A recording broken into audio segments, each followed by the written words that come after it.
What's going on, guys? Welcome back to the channel. So in this video, we've got an interesting topic. At least I find it to be interesting. I've got 10 very specific fragrances that, some that have elevated their taste in perfumery might consider to be basic fragrances. Well, basic doesn't mean bad. Sometimes it just means accessible, easily approachable, easy to wear. It can mean a multitude of things when we're talking men's fragrance.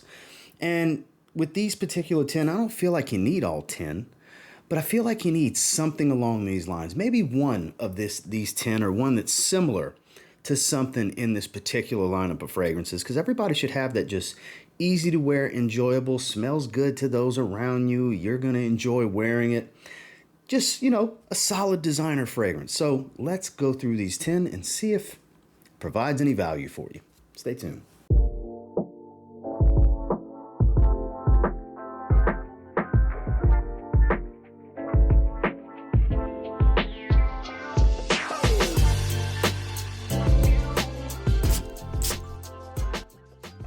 Starting with one that continues to get more and more traction as the year goes on. It came out this year. It's kind of the epitome of what you expect from Ralph Lauren. It is the newest release, Polo 67. Polo 67 is nothing spectacular. At least that was my initial thought the first time I sprayed it. But the more you spray it, the more you wear it, the more it seems like a great move from the brand. Like I said, it's the epitome of what I expect a Polo fragrance to smell like. You get citruses, you get fruit. There's a beautiful kind of ripe, juicy pineapple smell to this one. There's an earthy, but not too dirty, woodsy vetiver that gives it some depth and a little bit of like body in the base of the fragrance. It's an average to slightly better performer, 6, maybe 7 hours in longevity, nothing crazy. It's hit discounters already. You can get it for a decent price. It's not super expensive. It's also not super cheap. It's easy to like. It's highly versatile. It can be a true signature scent. Stuff like this, everybody needs something like this. And I feel like this was such a good first example for what I mean by this particular list. They're not all, blue fragrance, well-rounded. Some of these are sweeter than others and so on. But I feel like Polo 67 is definitely worth trying. Everybody should own something in the realm of Polo 67. Just that one versatile designer that you can wear for everything. And that's Ralph Lauren's Polo 67. Speaking of do-it-all versatility, hard argument past this one. If you like woody aromatics, Dior Homme 2020, one of the better ones to come out in the last decade or so. Admittedly, I wasn't a huge fan when it first came out because I'm a huge fan of the original Iris DNAs from Dior Homme. So this was a big departure when it became more about synthetic woody notes. But it's actually very smooth, very easy to like, very versatile. It's very modern gentleman. With the way it comes across. There's a little bit of a creamy tone, nice and woodsy, aromatic, a touch of citrus. Some really good performance. It just works well. In every situation, there's a hint of spice here as well. It's a very well-rounded, solid foundation of a fragrance wardrobe type of fragrance. That's why I felt like it was a good move to include this one because why not try something along these lines? If you have something like Dior Homme 2020 in your collection, no matter how small or large, I feel like you're doing good and you're making some headway here. And that's Dior Homme 2020. Now, a little bit of a departure from the previous two we talked about because this is very evening forward, cooler weather, but in my opinion, it's one of the greatest men's fragrances ever created. It is the original Spicebomb from Viktor&Rolf, the grenade bottle, spicy aromatic.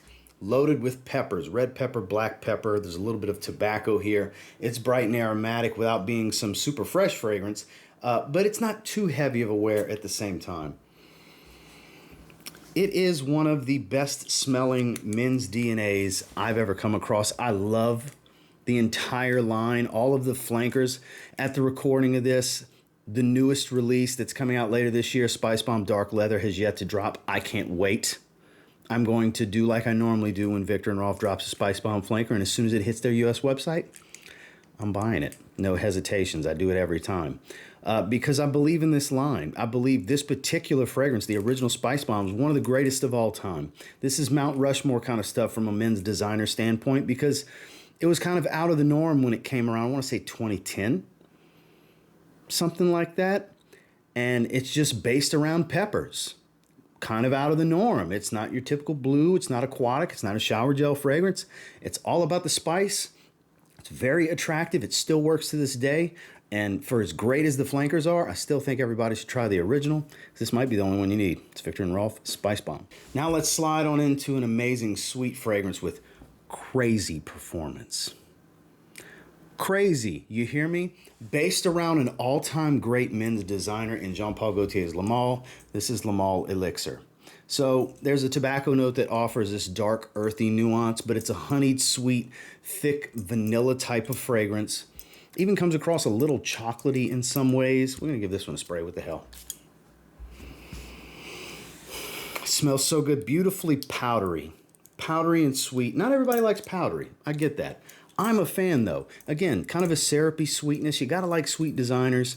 And this is one of the better sweet designers to ever come out. There's loads of sweet designer fragrances for men out there. And don't get me wrong, I enjoy a lot of them. I like the modern sweet designers. But this one kind of stands head and shoulders above most of them because of the performance. You still get that aromatic green element with the vanilla to the original's DNA. And I've had people tell me, oh, it smells nothing like the original. Deep dive a little more. It's in there. The original Le Male's in there. While not being the same fragrance, obviously this is much sweeter, much richer, much thicker overall. This is a 2 to 3 spray fragrance and everybody's gonna smell you. You don't need a lot of sprays. Less is more with this fragrance, but it might be what you're looking for. If you're looking for a high compliment factor fragrance that's gonna pull people in, you might wanna look at something like Le Male Elixir from Jean-Paul Gaultier. This next one's just a personal preference. I was very late to the game. I love my blue fragrances, and one of my favorite blues I've come across in a long time is Carolina Herrera's Bad Boy Cobalt. This is awesome. A little plum sweet at the top, bright and aromatic, a hint of spice. It's a very synthetic fragrance, not a natural smell at all. Settles into a spicy, woodsy, kind of shower gel-like blue fragrance as it dries. It actually loses some sweetness as it dries, but I just love the way this smells. Kind of elements of Invictus Platinum meets a strong base of Coach for Men. If you've never smelled those fragrances, you can expect a lot of the sweet kind of playfulness of Invictus Platinum if you remove some of the green elements of that one.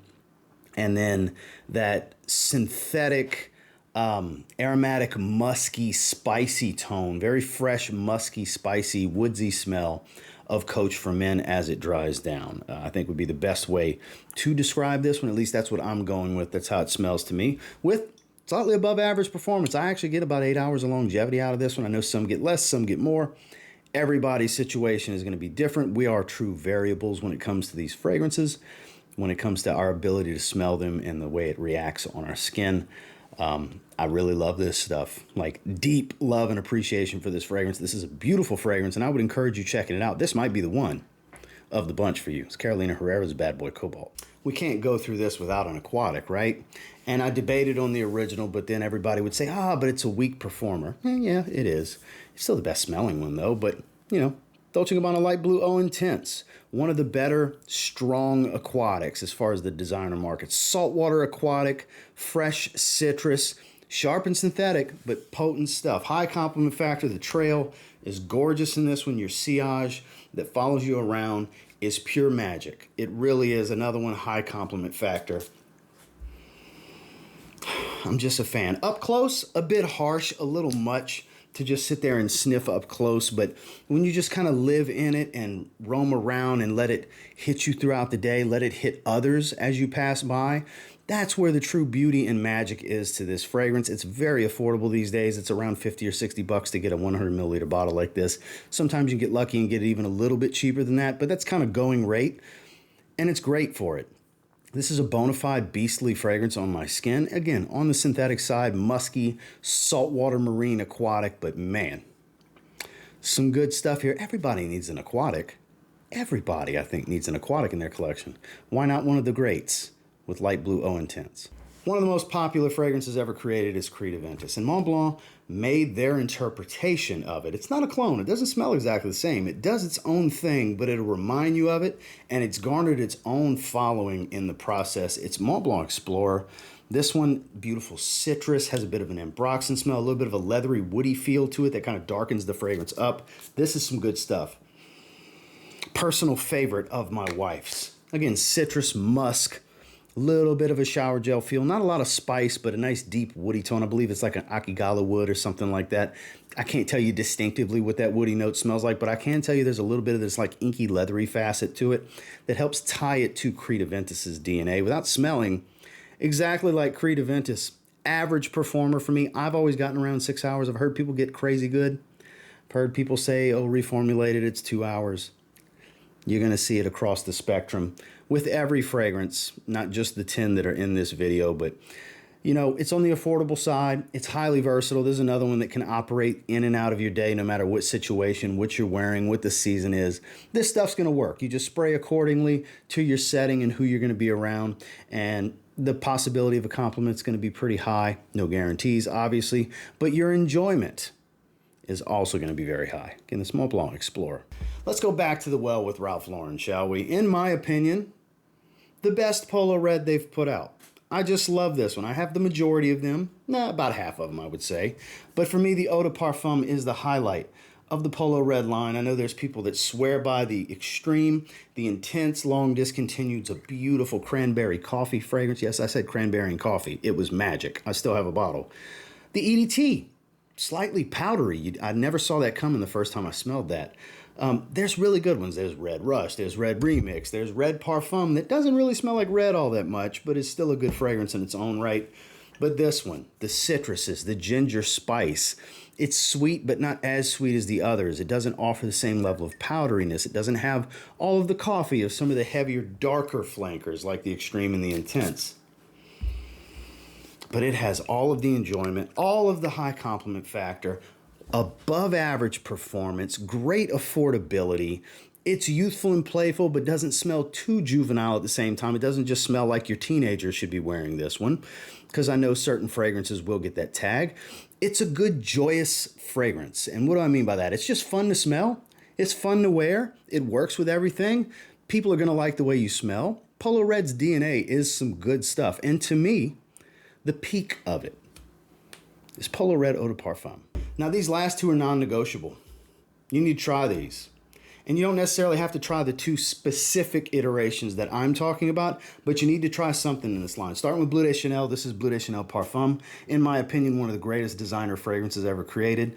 And up until recent times, what I've always said, the king of the blue fragrance, and for most people it still is. I just have a personal new favorite blue fragrance. This is my number 2 now, but it's a strong number 2. Woody, aromatic, rich, resinous type of woody smell. You still get some citrus at the top. It radiates. It's got this polished refinement to the profile. This is one of those designer blue fragrances that you can pull off on a dressy occasion, even with a suit and tie. Beautifully professional. Works great in professional settings and is just as casual as you'd like it to be. This really is a special fragrance to me personally. I just adore this. This is my favorite Bleu de Chanel. Easily, hands down. Some people will say the Eau de Parfum. Most people will say the Eau de Parfum. It's the happy medium between the original EDT, which is the freshest, and the Parfum, which is the woodiest and warmest. But for me, it's this one. Long-lasting, not a loud fragrance. It's a less is more fragrance. If you have a louder personality, this is probably the better suited one for you. Hence why I like it. When I'm going to pronounce my, I'm going to be very pronounced in the way I conduct myself. I don't need my fragrance to announce I'm here. But this one, I think, is very special. And everybody should give a shot. And even if it's not for you, please try the other two. Because, again, I say it's non-negotiable. Even if you end up not liking it, everybody should try Bleu de Chanel, for example, Bleu de Chanel Parfum. And last, the other one that's non-negotiable. You need to try this or any of its other versions. You're bound to like one of them. Do not let perfume enthusiasts, content creators, fragrance snobs, women in the fragrance space that have elevated their taste and will tell you it's terrible now, because most people, the average person, the average, woman you come across during the day, average coworker, your boys, whatever, is going to think this smells really good. Because this has a stigma, because it's so popular that people want to say it's played out. We're talking Dior Sauvage, but I'm talking Sauvage Eau de Parfum specifically. I think this is the ultimate happy medium for this DNA. My favorite's the Parfum. The Elixir is masterfully done. Crazy, woody, spicy. It's the most mature of the bunch. The EDT is the most playful, fresh, and shower gel. the EDP offers everything that's good about the EDT, just spicier. Still get the sweetness, the shower gel, the citrus, all that good stuff. I think it's magnificent. It's a great performer. This captures people. It's the ultimate blue shower gel fragrance to me. I'm spraying it. It's very metallic. It's not a natural smell. It just works. Don't let anybody talk you out of trying it. Don't let anybody talk you out of buying it, because if you tried it and you like it, wear it. You know what I mean? You understand where I'm going here? Don't let people that feel they know what's best for you, including me, don't let me convince you that you have to have it. I'm here to tell you that you should try it. Absolutely try it to see if it's for you. Any version. You may hate this version. You may hate all of them. But you don't know if you don't try it first, because this is something I feel everybody should experience just to see what the hoopla is about. What's the hype? What's the love? What's the hate? Why Dior Sauvage? Why? Find out your why. What is the why, the answer to why for you? And you know how you do that?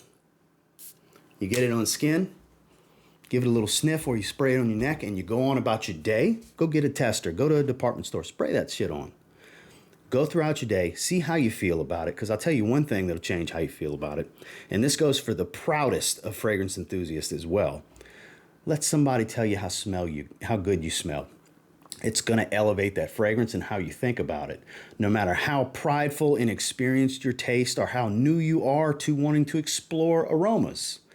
From the rookiest of the rookie to the veterans of the vets. You get that compliment, it's going to change how you feel about that fragrance. That's a guarantee. That I will promise. It's not an ego thing. It just makes you feel good. Because who doesn't like being told they smell nice? Really makes your day a little bit better. Who doesn't like a nice compliment? So, in my opinion, it's non-negotiable. You should try Dior Sauvage. In this instance, we're talking Eau de Parfum. Well, that's the 10 that I wanted to cover today with you guys. And until next time, do me a real quick favor. Go ahead and like, comment, subscribe. So I do appreciate all the feedback, and I love hearing from you guys. This was not planned, but I get to enjoy a nice spray of Dior Sauvage EDP as I go train chest and back in a little bit at the gym. It's going to be a great day. It's a great way to start your day, having Dior Sauvage on. I don't care what anybody says. And until next time, I will say, if you get your hands on any of these 10, you just happen to give them a shot. These basic fragrances, as they're known. You never know. You might end up thanking me later. Have a great rest of your day, guys.